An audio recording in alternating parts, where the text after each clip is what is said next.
All right.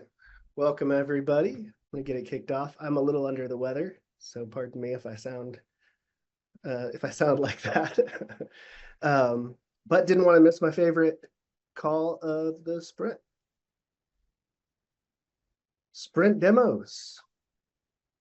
Sprint 42, Fleet 4.70, codename molybdenum, which sounds like somebody saying my lips are numb. Molybdenum. We're going to start off with features, and then we're going to go on to bug fixes and improvements if we have time. Looks like there's a lot of them. Release is a little bit lighter. We did have the product group offsites for part of this sprint. Did some great work during the hackathon that we're going to be getting into the next couple of releases in 4.71 and 4.72. So keep an eye out for that. I believe George is out today, so I'll just hand it straight over to Gabe Hernandez for MDM. Hey guys. 1 second, sorry. Okay, that should be better. Yeah, I'm taking over for George today as far as presenting for the MDM group. So yeah, I'll start with the feature that I have. So this feature is still in progress. This story is kind of a two-parter in reality. The ultimate kind of end goal is to be able to deploy certificates to the login keychain, otherwise known as like the user keychain on Mac OS. We don't have that bit yet done where you can actually deploy the certificate to the login keychain. But what I'm going to show you today is we added a bit to the host details certificates table where you can see the source of the certificate. I'll just read this to you to give you an idea of what the story will be. As an IT admin, I want to deploy and renew certificates from Endes, DigiCert, and custom SCEP certificate authorities to the login keychain on my macOS hosts so that I can securely connect my end user to third-party tools. So yeah, this is prioritized because this blocks a customer's MDM migration for Mac specifically. And like I said, I'm going to show you the half that we do have done. So if I go to my hosts and I look at one of these hosts that I have, I'm going to go down to certificates and I'm just going to sort these real quick. And what you'll see now is there's a new column here called keychain. And this basically lets Fleet admins know the source of the certificate. So each certificate has a keychain source. And if it's a system certificate, then you'll see the word system. And if it's in the login keychain or a user keychain, you'll see the word user. And you notice here how it's underlined. If I hover over that, you can see the user. So in this host case, I have a user called GHernandez345, and this specific cert is in that user's keychain. I have another user on this host called Gabe Hernandez, second user, and this cert on this host is associated with that user's login keychain. So yeah, this just basically gives a bit more insight to Fleet admins on the certs and the source of those and which login key, or which keychain they're in, whether it's system or a specific user's keychain. Is this using OS query or the MDM commands to get this info? I think it's using OS query. Martin worked on that part. It depends on the platform. So for iOS devices, we use the MDM command, and currently for macOS devices, we use the OS query command. There you go. So yeah, that's all I had to show. Like I said, next sprint you'll see the other half of this, which is actually deploying the certs to the different keychain types. But yeah, any questions for this? No? Okay. In that case, I'm gonna pass it over to Sarah. All right, cool.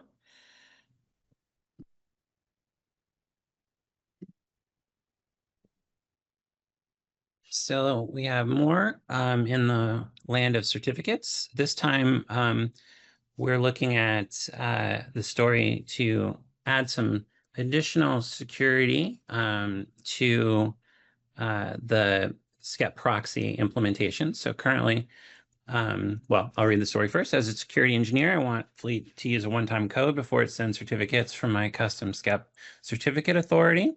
So I can be sure that only my host can get a certificate. So, currently today we have the custom SCEP proxy, which allows an admin to set up a connection to, their existing SCEP server, so a non-Fleet SCEP server, and Fleet will proxy the certificates that it receives, the PKI requests that it receives for purposes of distributing SCEP certificates to devices. And the current configuration contemplates that SCEP server would have a static challenge between Fleet and the SCEP server. And what we wanted to do was introduce something equivalent to a dynamic SCEP challenge, but at the proxy level. So the device to Fleet will have a dynamic challenge with a one-time code, and then the proxy from Fleet to the SCEP server will continue to use that static challenge. So from the perspective of users and admins, these changes are going to be pretty much invisible in the sense that nothing really changes about the way that you set up your custom SCEP server, the way you set up your integration. You'll still go to Fleet and create the SCEP, the CA, and then you will go to controls. You'll upload a new profile that includes the Fleet variables, and your profile will look something like this. So the key here is to include this Fleet variable, which is the custom SCEP challenge. This will be your static challenge that remains the same as today. In fact, actually, there's no need to change your existing SCEP profiles. They'll just have this additional challenge added to them by Fleet. But just in case you haven't seen it before, here's what it looks like. You have your static challenge here. You'll configure, there's a not the Fleet controlled field here, but it's based on the device serial number and a renewal ID so that Fleet can handle automatic renewals of these certificates. When that gets sort of evaluated, it looks something like this. And then here is the Fleet SCEP proxy URL, and this is where we're introducing the one-time code. So as the URL will end up being this, plus then we include a few different pieces of identifying information. So the device UUID, the profile UUID, the certificate authority name, that all exists today. And then here we're adding this one-time challenge. And when the profile is sent to the device client will reach out to this URL, will validate the challenge. And if it's valid, we will continue on to proxy the request. If it's invalid, we will resend an MDM command to the device with a new challenge. So basically ensuring that the device itself is the one making the request with valid challenges. And this is going to be automatically enabled for everyone, so everyone's going to get better security? If on the SCEP proxy URL, yes. It hasn't been expanded to other SCEP integrations, whether that's like the NDES or our existing Fleet SCEP server itself, but we certainly can expand it into those areas.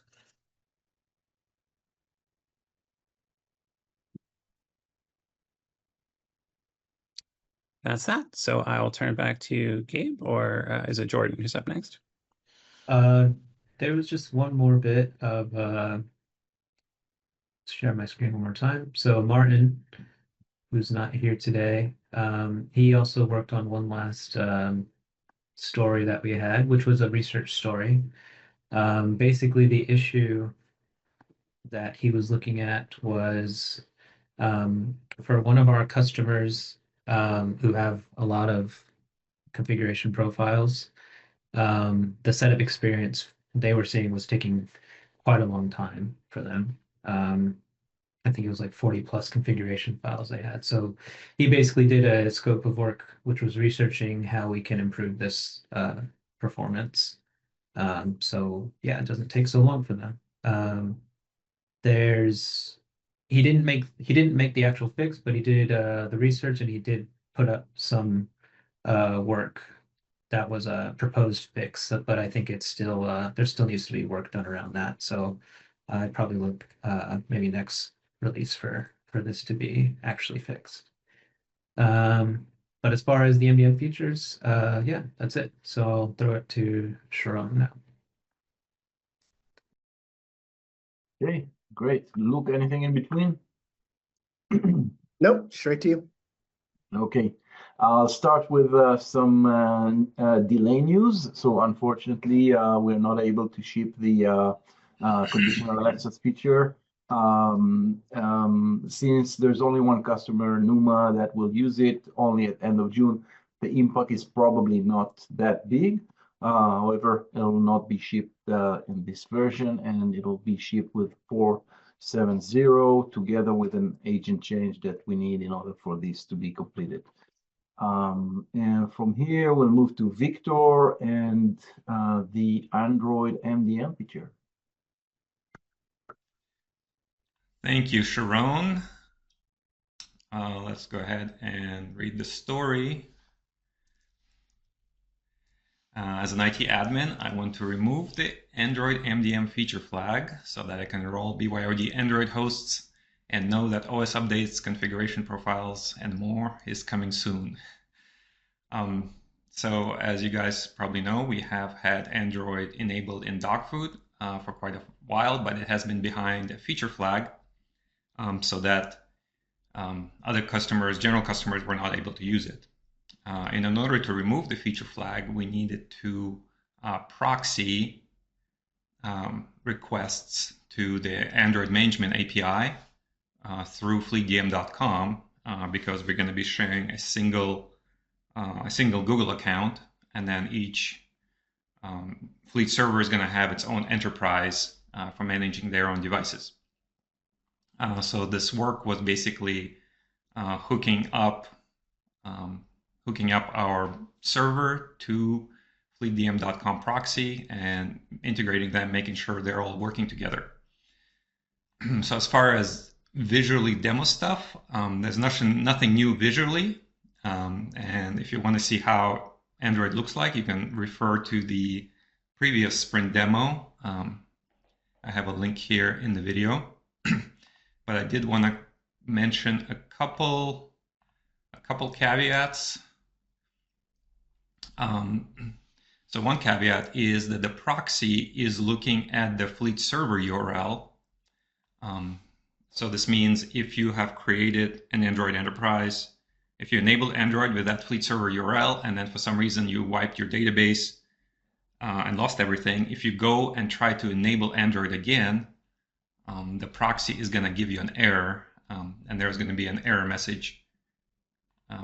If you want to see the specifics, there's a small video here for the error message. And two more things I want to mention. So we are proxying it by default because that's a better user experience, and that's where we want to go to become like an official Android MDM provider.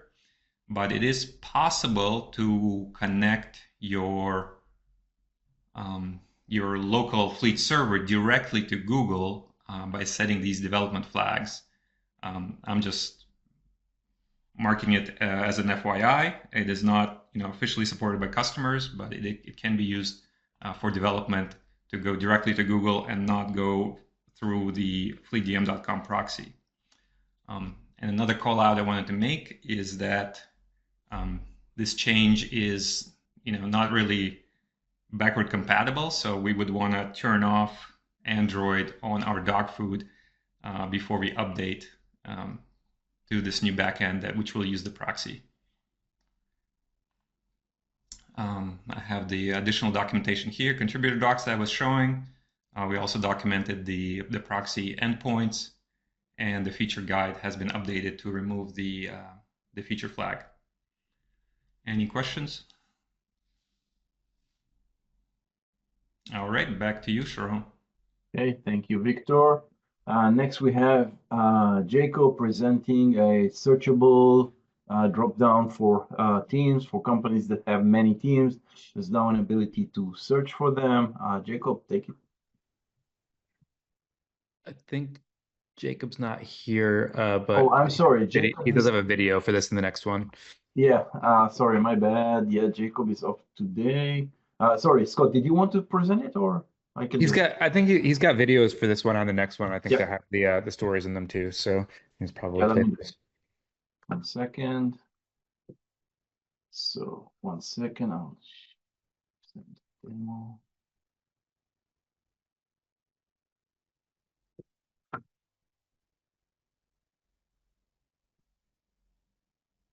Let's see. We're here with a demo of the new Search for Teams in the Team dropdown feature. As a user with a lot of teams, I want to be able to search in the Teams dropdown so that I can easily get to the team I want to view. So the Teams dropdown now can be filtered for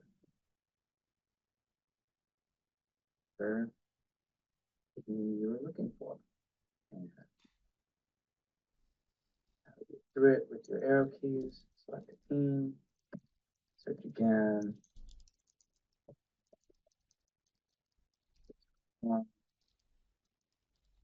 This and get a nice scroll. Not that anyone should ever be naming a team something this long, but in case they do, they're covered.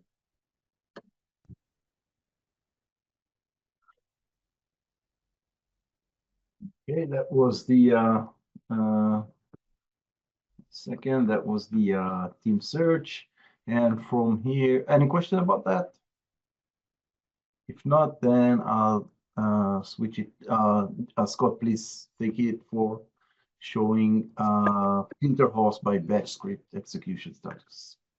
All right. Well, this is another demo that Jacob recorded. This is something we both worked on for as a follow-on to the previous sprint story of being able to execute scripts on large numbers of hosts. We wanted a way to be able to show the progress of a batch script execution.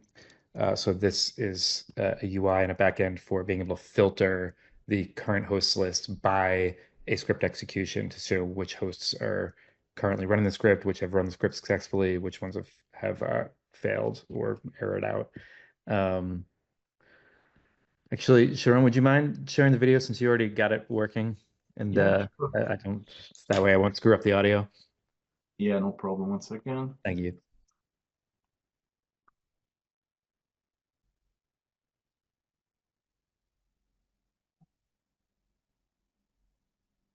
Second. Oh, I spoke too soon. Yep. So is that the one? 1 second. Oh, Jacob let's see. here with a demo of No, this is the Teams the drop-down one new again. Search for Teams in the Team dropdown feature. As a user with a lot of teams, I want to 1 be able second, to search in please.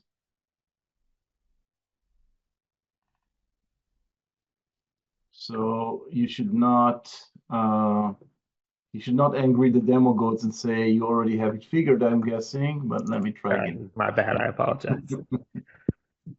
Let's try again. There you go. Jacob here with a demo of the new Filter Hosts by Batch Script Execution Status feature. As a user who ran a script on a large number of hosts, I want to see the hosts where the script ran, errored, or is pending, so that I can troubleshoot and make sure the script runs everywhere I expect it to. So I'll demonstrate this not on a large number of hosts, but on one host per status for clarity of the demo. But per the last iteration of this feature, you can now run batch scripts on hundreds of hosts. So we will run a shell script on one online Mac, one offline Mac, and one online Windows, and we'll have a success, pending, and failure. So we'll run that hello world.sh on all three, and now let's head to our global activity feed and take a look at the batch script summary. So we can now click through these numbers to see the host page filtered by the corresponding status. So here we see that one host successfully ran the script, and we have a nice indication of which script that was right here, when it ran 1 minute ago, and the ran status rather. Also, these are reflected in the URL, so batch execution status pending and script batch execution ID are up here in the URL. And here we have the pending host, which is the offline Mac, and the error host, the Windows host, which cannot run .sh script. And of course, we can flip between these in the drop down here.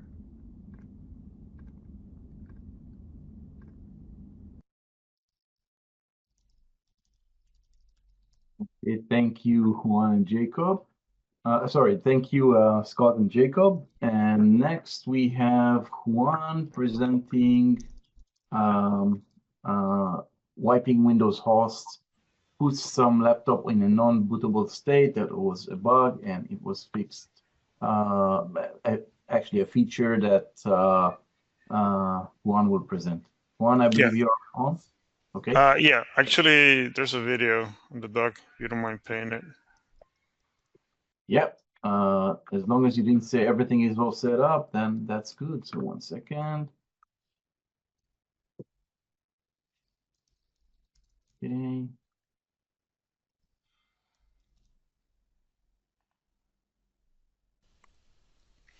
Hey, folks. Today I'm gonna be demoing a new wipe command that we added specifically to Windows host. So here I have a virtual machine running Windows, which is this one over here, and you can see that is currently enrolled. It's an NDM host. And before proceeding, let me just delete the previous MDM action that I had. Okay, so the new wipe command is only accessible through the API as of right now. And the way you do it is by performing something like this. So this is the like the old wipe endpoint, and the thing we added was like this optional payload here, where you can specify what type of wipe operation you want to do on Windows. So if I do that, you can see that the wipe operation is currently on queue. And if I now go back to my virtual machine and we do a sync, where is the sync? Here we go. So this is gonna force the like the wipe pretty much. Well, not force it, but it's gonna accelerate the demo.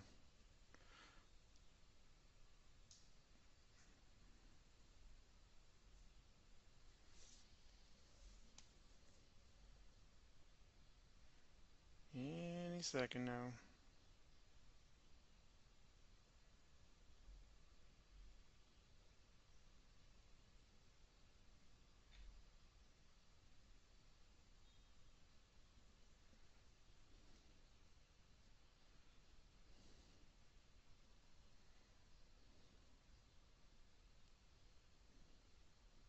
There we go.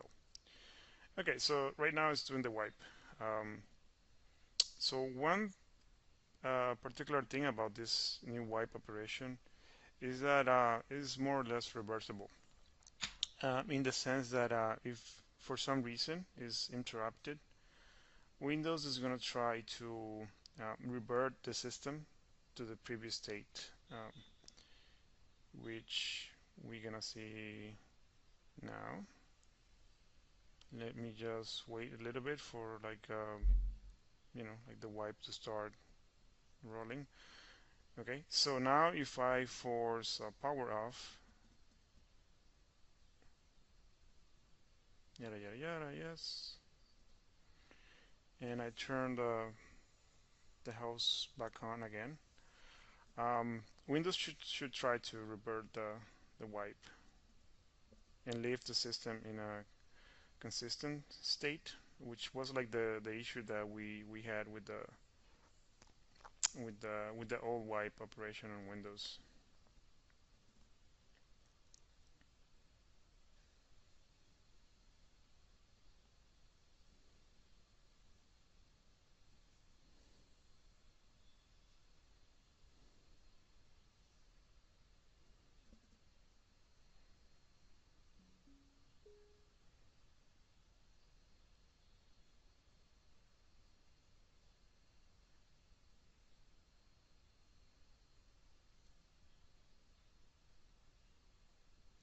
Voila. So like the system is bootable. So now I'll log in and I'll just see like a message telling me that the computer couldn't be resetted.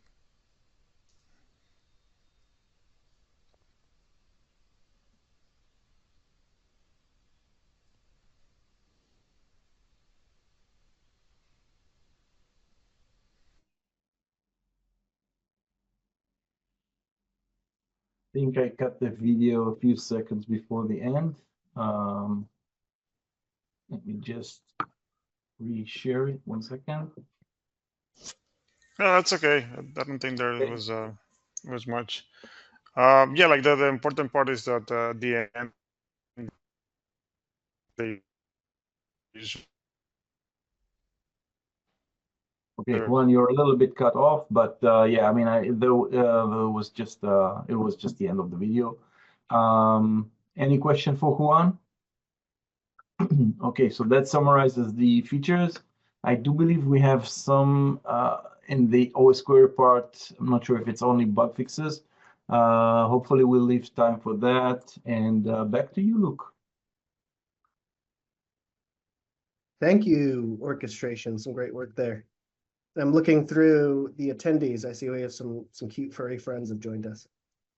Some cartoon avatars. Maybe we should have a sprint demo where we all do cartoon avatars like Rachel and Noah. Yeah, I'm eating lunch. I'm here, but I like it.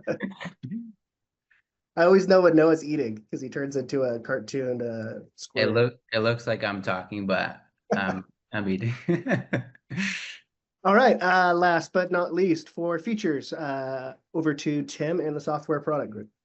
All right, so yeah, this sprint for us was largely a bugs and improvements sprint. However, we got some fun things in here for you all, one out of hackathon, and one I think our engineering audience here will be very excited to see. So on that, I will pass it to Haziel.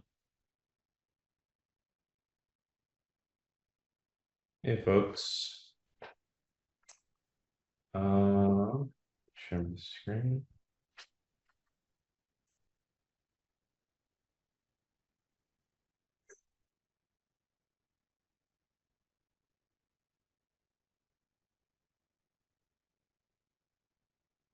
All right, yeah, so this one was, like Tim mentioned, an engineering initiated story.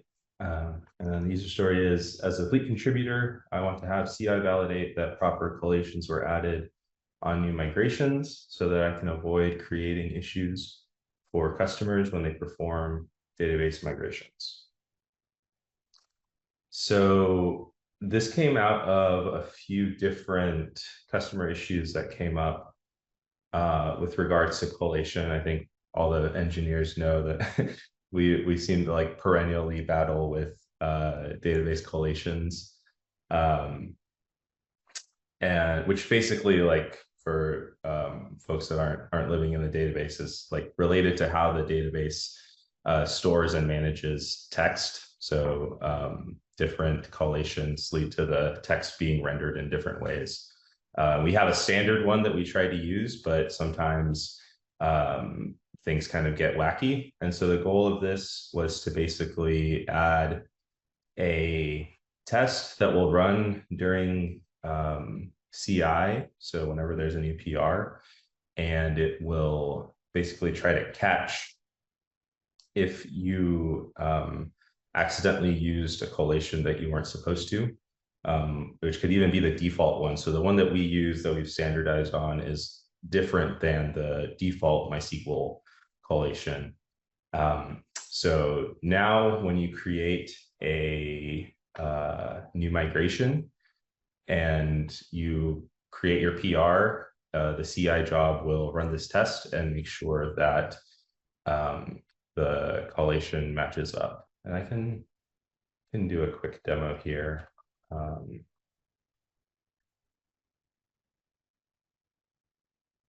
All right, so I'm going to find a migration.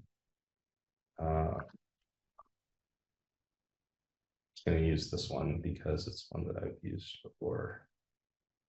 So you see here that this has like this piece right here where we're creating this software categories table. This part is what sets the collation. But I'm going to go ahead and delete it and just pretend that I didn't set it originally. So the new test is here inside of this test collation test file. And basically what it's doing is just running a database query to get all of the collation of all of the columns that we create. And then if it finds that one of them doesn't match up with the expected collation, then it'll fail. So if we run this, we should get an error because we're trying to add some columns that don't have the right collation.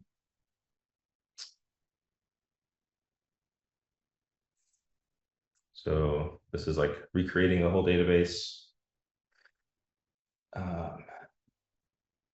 And this migration is towards the end, so this should fail kind of towards the end here. Sweet. So you can see that the test failed, and you can see that has this extra elements in list B thing. There are a few text columns that we have in the database that we want to be a different collation for very specific reasons. I think there's 4 of them right now. And so you can see that we expected 4 things to be in this list of exceptions, but we got 5, and that's not good. So you see that the software categories table gets called out here, and specifically the column name. It should have a different collation than this one that it actually found. So now we should, and we went back and fixed the collation in a bunch of different places in old migrations. So this wound up taking a little bit of time, but this should catch collation issues going forward. So we should not run into these issues in production anymore. Yeah, that's it. Awesome. Lots of good things in the chat here. All right, Ian is up next. Hey there, I'm going to share the correct window, hopefully. Let's see here, that is, yes, this one. And share sound. Okay. So you'll note that this is filed as a bug That is because in our handbook, we have documented, and I did a handbook PR a little bit earlier to clarify this, but we want to rely on links when we are referring to information that is already somewhere else in Fleet. So we have consistency and we're not repeating ourselves. In a lot of those cases, links were being anchored with here or click here, which is not great for SEO, is not great for, I guess, called generative engine optimization, and also not great for accessibility. And what I was able to do over Hackathon last week, so this is, I think, the first Hackathon story actually hit live, is clean a lot of those up. We have most of the PRs already merged for this, and there's one more hanging out that I think will get merged soon. To kind of exhibit the difference here, I'm going to show with a screen reader turned on this video over here of the difference between, say, 468 release notes previously and 468 release notes now with a little bit more descriptive link anchors. The video here matters a little bit less than the audio, hence just doing this, and fingers crossed that the screen reader audio doesn't come in too loud. Tab group. You are currently on a link. Level 2 link, comma, Fleet link, here. You are level 2 link, comma, link, here. You are currently on a link, in link, here. You level 2 link, comma, level 2 link, GitOps, YA level 2 link, level 2 link, comma, link, here. Point being that those links don't actually show context of what they're actually linking to. We'll show the changed version in a moment. You are currently on a link. Fleet vertical line. I'm going to skip forward a little bit. Search. Link. Enter link. Subshift link. Link. Level 2. Level link. Software deployment guide. You are current level 2 link. Link. GitOps level 2 link. Comma link. Wi-Fi and VPN certificate guide. You are current level 2 link. Link. GitOps documentation. You are currently on a level 2 link. Link. Software self-service guide. You are currently on level 2 link. Level 2 link. Link. Level 2 link. Comma. Level 2 link. Link. Mac OS setup experience guide. So that kind of shows the comparison between links with descriptive anchors and links without. These changes are already live for links basically everywhere other than I believe docs, EE, and I believe front end directories. Like articles are all fixed. A bunch of other places are all fixed. One thing to note is I didn't touch links within the Fleet application itself, as those are a little bit different to search for. And in those cases, we use learn more a bit more than we use here or click here. With that, I'll turn it over for features and bug fixes, and feel free to ask questions in the chat. Awesome. Thank you, Ian, for recognizing that that was an issue and taking ownership of addressing it during the hackathon. I think it was 183 separate links that all had to be updated manually as we learned AI, or Ian learned AI. It wasn't very good at doing it. And it's going to take everybody to make sure that we don't end up back here again in the same place. We never intended to have so many links that were linked like that. We know it's not a good practice. Just kind of happened over time, and I think we started to adopt it as part of our style accidentally. So it's a good reminder of the kind of rigor and constant commitment that we need to maintain in PR reviews to make sure that we continue to be open and accessible and transparent for all of our users in the community. All right, I believe that's it for orchestration, right? Or I'm sorry, software. Yes, yeah. Okay, cool. Before we jump into improvements and bug fixes, we're going to go over to the OS query contributions. We actually have 5 separate contributions. I'm not sure if anyone is going to be able to show Zach's, but 5 separate contributions from 5 separate contributors, which is great to see all the contributions into OS Query Core. Also want to recognize Lucas and Victor were both added to the committers group on OS Query, which is a big step for us. Previously, only I believe Zach was. So we'll start it off with Constantine with a great improvement, and I'll hand it off to you. Cool. Yeah. This was also a hackathon project, but added IntelliJ plugin support to OS Query, not just IntelliJ, but actually all JetBrains products, including community editions, and there's a large variety of them. So as you can see here, I have some plugins installed here. This is the community edition, AWS Core Toolkit, Docker, Copilot, and then I will clear that. But there's a new table called JetBrains plugins, and it has the product that you're currently looking at. So we're looking at the community edition. It's got Docker, AWS Toolkit, Copilot, and AWS Core. It gives you the versions, it gives you the vendor name, and then also the path at which it found it in. So this will include the rest of the JetBrains plugins or products, if you have any.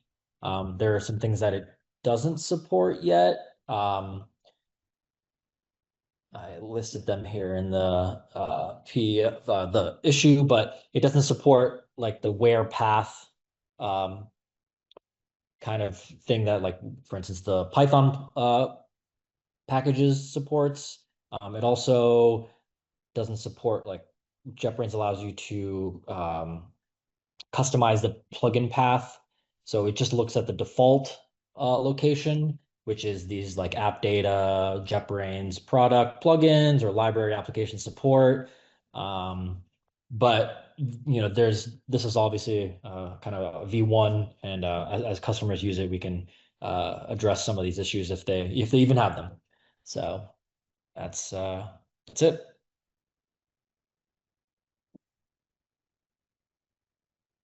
Awesome. Thank you. And I know we've, as Brock pointed out, have had several requests for this bouncing around for quite a while. So great to see that addition. Next up is Scott. Me. All right. So the fix that I put in here for OS Query, I'm sorry, I'm sharing the screen, is the hardware UUID caching. This was an issue that's been coming up for some folks where if they have OS Query installed on a machine and they do something that might change the hardware UUID of that machine, such as swapping out a motherboard or taking a hard drive from one machine, putting it in another machine, OS Query was caching that hardware UUID, which is used to identify the host in many cases by default. So the fix here was to have OS Query on start always try to refetch the hardware UUID and not rely on the one that's in the local RocksDB OS Query database, while maintaining the existing feature of, if you don't have a hardware UUID because you're on a virtual machine, for example, it'll generate one and cache that in the DB. So between different executions of OS Query and different restarts, it will maintain that unique ID. So this should help out folks who are having weird issues with their hardware ID changing, or sorry, not changing when it should be changing between installs. And that's that.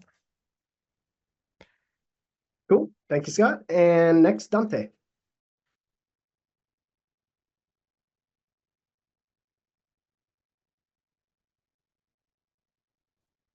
If Dante Dante's at a conference today. Dante did add detection for ARM CPUs when running in x86 emulation. Lucas is also out. He contributed errors or fixed errors from hash tables, should only be logged in verbose mode. I also believe, I don't think Zach's here, so I'll speak to that one. which is adding recent files table on Windows. So a lot of good Windows stuff, a lot of new tables being added, and just great to see the number of contributions that we're able to make. And with that, we're actually going to have time to go through bug fixes and improvements. So I'll hand it back over to the MDM group to talk through theirs. And y'all can use discretion on what's a good demo and what we can just talk through. So I'll hand it over to Gabe Hernandez. Yes. Share my screen. Yeah, I'll talk through most of these. I'll go into a little more detail on the P2s. So these two that I was able to fix, not P2s, but these were one of the issues was the GitOps when you were uploading a Bootstrap package that wasn't a distribution package, it would pass on a dry run, which is not correct, and it would fail on the actual run. So we wanted the dry run to match what was actually going to happen on the actual run. So yeah, the fix was just to ensure that that dry run failed correctly as well. Next one is just a really quick one. So when you turned off MDM on an Apple device, we were just sending a 200 code, and it was just a real quick change to, we wanted to instead to send a 204, which is in this case a more correct status code. The next one was a P2. So this is one that Jordan worked on. So Jordan, correct me if I say anything wrong here. But this issue was brought up. I think Rocky created it, and it's from a customer of ours. But basically, the issue they were seeing was the profiles, or some of the profiles, they were able to visually confirm were on the hosts. In the Fleet UI, they were seeing it as verifying. So it would never actually go to verified, even though they verified themselves by actually going on the host and looking that it was there. And this had to do with how we were handling profiles with the include any label. Basically, there were some issues around if a profile had that label, we weren't actually querying that profile correctly to ensure that it was verified on the host. So Jordan made a change there to ensure that we are doing that now. And so these should, instead of being stuck in verified, we'll go to verified. Or verified will go to verified. This one I'll go through quickly. So yes, this one was during the setup experience for a host. If there was a change made in GitOps, that would basically cause the setup experience on that host to hang indefinitely. I think, Jordan, you found a lot of other bugs that we now have tracked in the backlog for this, so those will still need to be fixed. But I think this specific issue of ensuring that the setup experience doesn't hang when a GitOps change is made is fixed. And this one was also P2. So this one I think we found internally, Martin found internally. He's kind of the upcoming activities guru here. But he found an issue where if you basically deleted or made a change that was going to delete a record in the upcoming activities table, that would cause the rest of the activities to essentially just hang, and the queue itself would stop. So he had to go into a bunch of different places to ensure that that didn't happen. Basically, he had to call this method here to ensure that the activity queue kept going in these cases. So yeah, I looked at the code, and there was a bunch of PRs of a bunch of different places he changed that behavior, but that should be fixed now. The queue shouldn't hang anymore. And then the last one was one we found internally, which was this new feature that we released, I think last sprint, was being able to view the status of a profile and the number of hosts in that status. There was an issue where when you resent the failing profile, the counts weren't updating correctly. So basically, if I resend this failed profile, I would expect pending to go up by 1 because it's trying to be resent, so it's pending now. But that count wasn't going up correctly, and Martin was able to he had to make a little DB change to make this fix. So now the count should be updated correctly when you resend failed hosts or failed profiles. Sorry. I think that's it. So I'll pass over to Sharon now. Okay, great. Thank you, Gabe. I'll hand it over directly to Jacob with a list of bugs. Thank you, Jacob. Sorry, Jacob is not with us today. Second time. Okay, I'll read it out. Let me share. Okay. We have this add missing UI, GitOps mode coverage. Let me have a quick look here. And user migration section, GitOps mode enabled. So this was fixed. Another one was rename frequency to interval across the UI. So across the UI, we have the word frequency showing up for frequency of the intervals of queries. This was fixed or corrected to interval across the UI. Number 3, update query automations model description.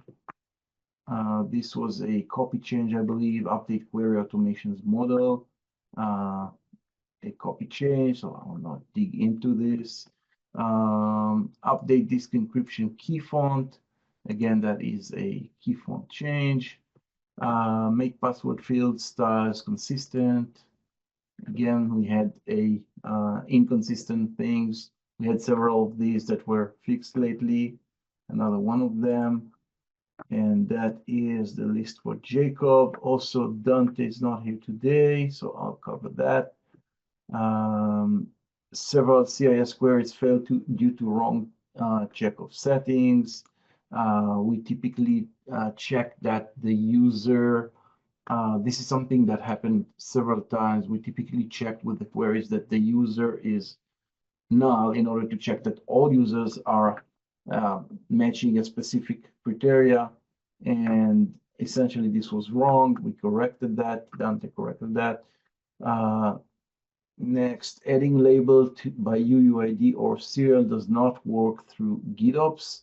So that is another fix. Let me show the bug. Adding label by UUID or serial does not work through GitOps. That was fixed as well. Next, FleetCTL apply with built-in labels causes early exit. When using FleetCTL apply to add labels in a YAML file, the label including label types, the apply will exit.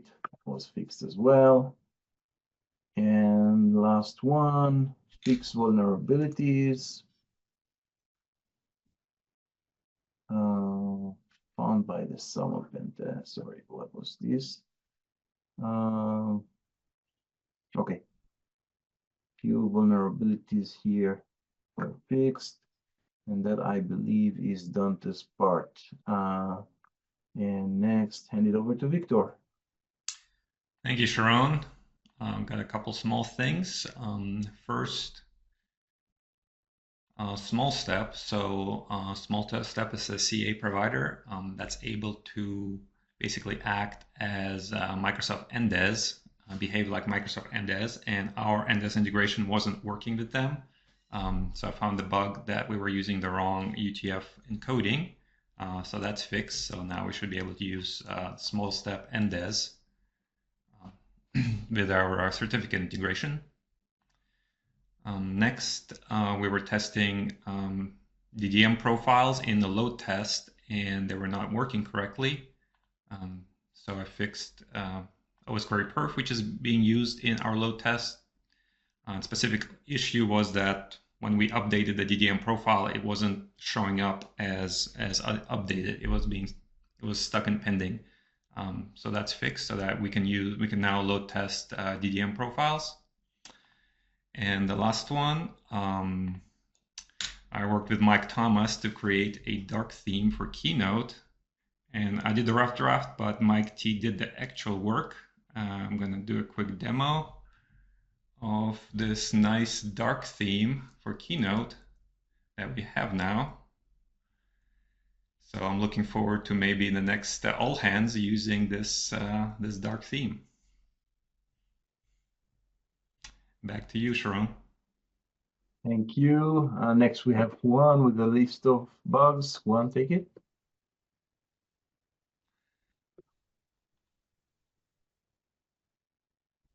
All right, can you folks see my screen?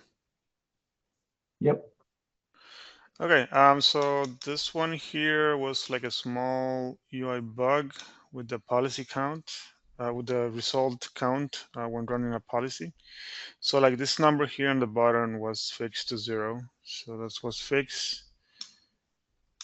The next one here, another small bug, a UI bug with the tooltips. So like the tooltips tab was inconsistent in some sections of the UI. So those was also fixed. And the last one is was like an issue we had when listing software titles on all teams. We were showing like duplicate entries because of some left join cardinality. So that was also fixed, and it also took some time to refactor the query we use for pulling software titles, since it was like a little bit complex. Anyways, that's all. Thank you. That's great. And something we've been waiting for a long time. Scott picked it up and removed YAML 1.1. Scott, please take it. Yeah, I feel like this is a little bit of a misnomer because, yeah, so this wasn't so much about dropping support for YAML 1.1, it's about updating a couple of long-suffering dependencies, and updating those dependencies broke YAML 1.1 support. So specifically, if you are configuring Fleet using a YAML file, doing like, Fleet serve with a YAML file for configuration, it still supported using yes and no and on or off in YAML, and these the new versions of the dependencies did not support that. So we had to, say we're dropping support for 1.1 in order to upgrade those dependencies. But I will say that GitOps still supports 1.1. You can still put that stuff in there because we haven't updated the parser for GitOps, which is what we need to do to drop support for it. So the important thing here is we were able to update these dependencies that had security updates. Okay, great. Thank you, Scott. Look, this concludes the orchestration, but if I may just add one word, a great value for customers we did in the team building we did in beautiful Boulder, Colorado. That was great.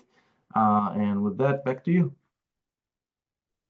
Yeah, that was great, and I'm excited to share the work that was accomplished during the hackathon. It's really amazing how much you can get done when you get so many folks together in one place. All right, next up is software for bug fixes and improvements. Over to Tim.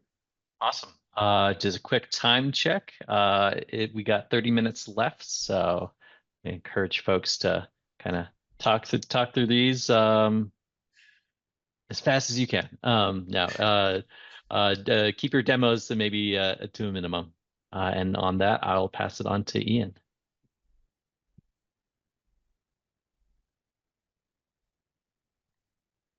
It would help if I unmute myself. All right. So highlighting a couple of things that are late adds to 468 patch release and 469 as they were completed in this past sprint. In one case, this is related to MDM rollout of customer. They hit a rate limit on IDP interactions, MDM SSO, as they were enrolling new end users. That limit was previously hard-coded and tied to, I believe, the login limit on that endpoint. This is now configurable. The configuration for this is in contributor config. And so if you want to bump that rate limit up per minute, you now can. That landed in 468.1. In 469, releasing imminently, there's this ticket, which, let's see here, there's another associated, here we go, ticket for this, but SSO, if you were going through and maybe setting up a hardware authentication device or something like that, if you took more than 5 minutes from the time that we passed either an end user or an admin logging in via SSO over to the identity provider, we would evict that SSO session from cache. It would time out. SSO would fail. Now that configuration is also modifiable via environment variable or YAML or command line config. So if you want it to be longer or shorter than the default 5 minutes, you can do that. Additionally, we are now current on a lot of fleet maintained apps as of a day or two ago. There had been a bit of a backlog, which contributed to this bug, and this bug catching things up allowed us to just get current versions there. Thank you so much to Janice for doing the QA work to making sure that before we merge these installs and uninstalls actually worked properly. There are a few other pieces that are known issues for fleet maintained apps. These were known issues before this merge. We are currently working on these, and they will go live as soon as they're done. We don't need a fleet release to fix these, thanks to work that we did back in 466 for fleet maintained apps, and that's Word and Excel uninstalls for macOS.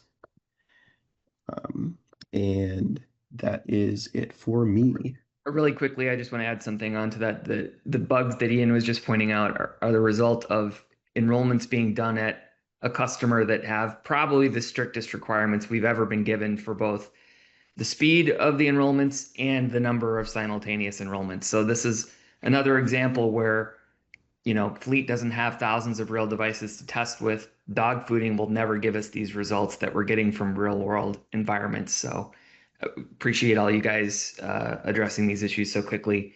And that's it. Thanks. That's really important context. Let's see. Rachel is up next. I can pass it over to you. Hey everybody, happy demo day. So I only have a few quick bug fixes. I think there's 8 of them, but they'll be relatively short. This first one is a backend fix where if you are editing a fleet maintained app and you change the installer, we want to switch it from fleet maintained to a custom package. So that would be, for example, like if you uploaded Notion from our fleet maintained catalog into your team's library, you will now see this here. And then when you go to edit and you change it to a different package, then it will no longer say fleet maintained. Second, we had a few, what do you call them? Little icons in order to sort for installed versions and for install status. However, our API currently does not support that. So we remove those sort buttons here. Installed version is a little tough because there could be multiple versions of the same app. So sorting that would be a little tough. And then this one might be a nice to have that we can build out to sort by install status. The next bug we have here is, it's more of an improvement, not a bug, but same UI. When you go to add filters, if you're trying to look for severity, you're likely not looking for the lowest severity, you're likely looking for the highest. So we just switch the order of this drop down. Here is just a consistency bug. Thank you, Noah, and to everybody at Fleet who files the tiniest bugs, because the more clean and consistent our UI looks, the better. So basically, we are just putting our tooltips underneath whatever we are tooltipping for consistency. It's going to be the same app wide. And then another consistency thing is we used to have font sizes different for our search bars and for our search filters. This was 16 point, but everywhere else in our app is 14 point. So now those are now 14 points as well, so that they don't grab your eye too much. And then this one, we actually have 2 banner fixes due to our VPP license needing renewal. So because of it, Noah was able to notice that we wanted more gap in our banner here. So this is now a 24 pixel gap. And then also on one of our pages, I noticed that our banner had the flex box going vertically instead of horizontally, putting the button underneath instead. So that is now fixed. And then lastly, on the, what do you call this, dashboard page, we have a lot of these cards that are clickable. However, when we do not support something like low disk space on Chrome OS platforms, here's the example. We don't support looking for low disk space on Chrome OS. So this is no longer clickable, so there's no outline on here. The things that are clickable in the UI, you will see an outline and you can click on them. And that is it for me. Victor, did you have something? Question? Thought I saw your green box there. Great, thank you, Rachel. Next up is Constantine.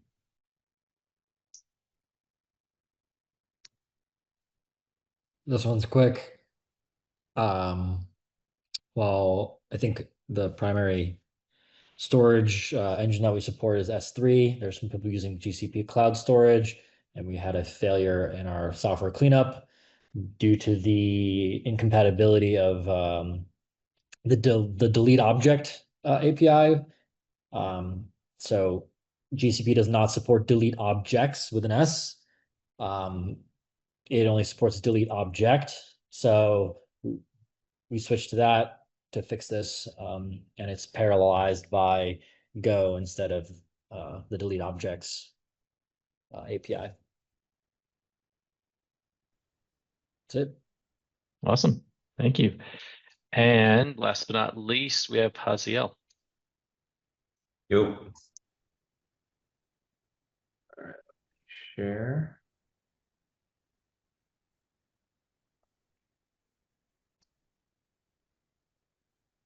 All right, handful of quick ones. This one was just a missing activity item when you automatically create an automatic install policy. That always trips me up.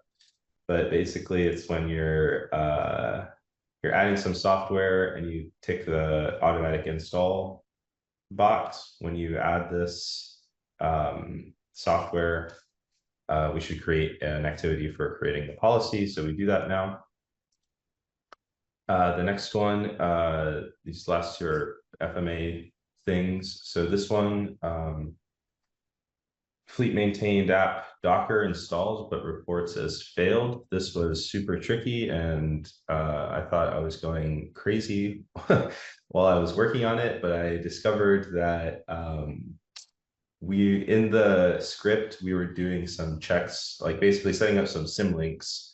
We were doing some checks to make sure that the destination directory where those symlinks were going to go exists. But the way that we were doing it would set the exit code to be 1, even if we didn't wind up doing anything, and it was okay that it didn't exist. So it led to some very weird behavior where if you just added something at the end of the script, you could add echo hello, and then the script would have exit code 0. And I was going crazy until I found out that the way we were testing the directory existence was to blame. So now the script that we generate is smarter and just creates the directory if it doesn't exist. at first and then does all of the symlink setup. So that got merged, so that's live as of this morning. And the next one was a pretty simple one, just that Microsoft Edge, they changed their installer type. I believe it used to be PKG, but now it's DMG, and we just have to update the FMA metadata, like the input metadata, to make sure that it's the right installer type. So we did that and it worked. So that's live as well. That's it. Awesome. Best lightning round ever. Back to you, Luke. Awesome. Thank you, everybody.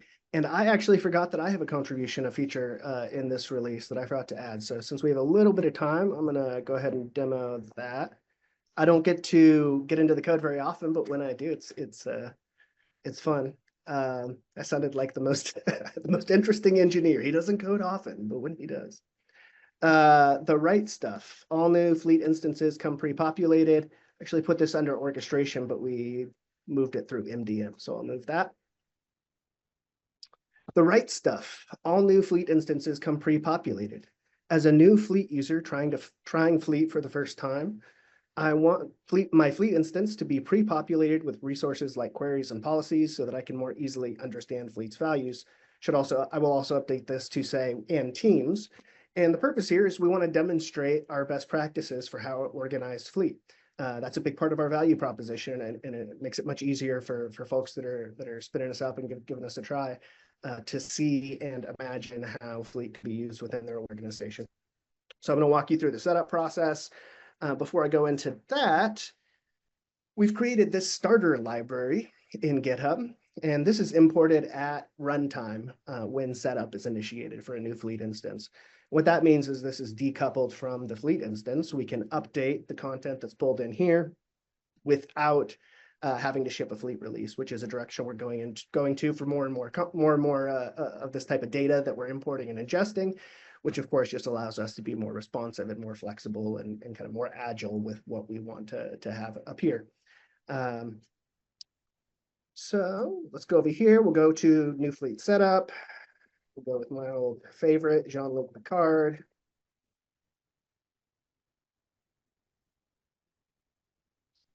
Federation.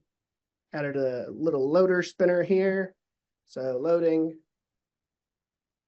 And now we see, instead of having an empty fleet instance and kind of trying to figure out what am I supposed to do, we have it pre-populated with all of our best practice teams, including queries, policies, scripts, and we can continue to add any other entities that we want. Cool thing is we can kind of demonstrate what's a query that you might want on your workstations, what's a query that you would want on your servers and policies. And so we can just illustrate the value prop of fleet a bit more. And this was a Q3 OKR. Any questions on that?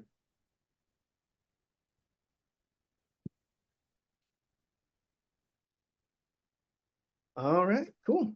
Well, thank you, everybody. Appreciate everyone's contributions to this release, and have a great rest of your Friday, and I'll talk to you soon.